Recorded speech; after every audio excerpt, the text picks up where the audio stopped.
In 3 minutes I'm going to show you how I found high pressure oil system leak on 6.0 Powerstroke and what caused that problem. Let's get started.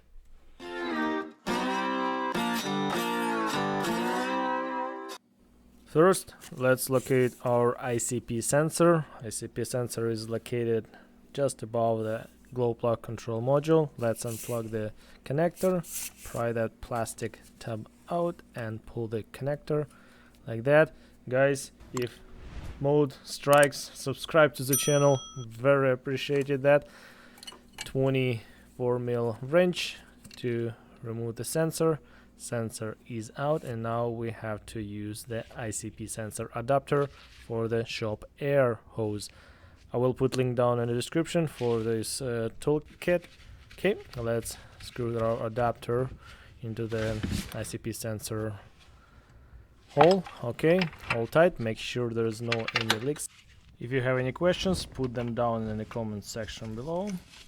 Okay, let's connect our shop air, and now we can hear the hissing, gurgling because our IPR valve is open. Now I'm going to close the injection pressure regulator valve manually by using the launch, and 15% is fully open IPR valve and 85% duty cycle is fully closed. Okay, let's set our value to 85%.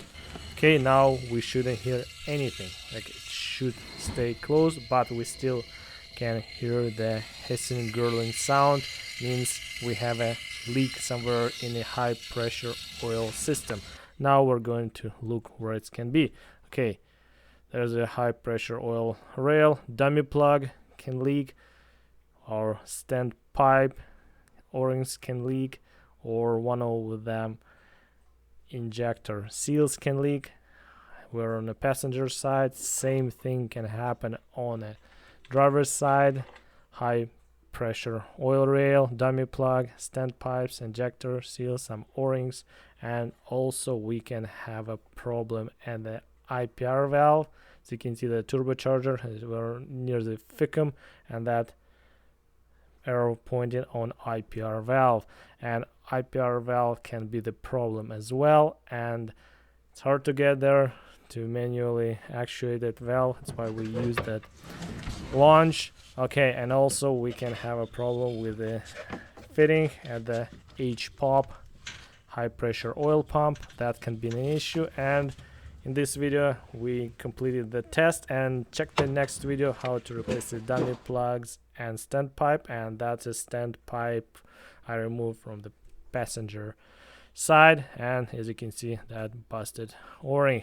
Thank you so much guys, thumbs up if you like it, see you soon, and bye bye.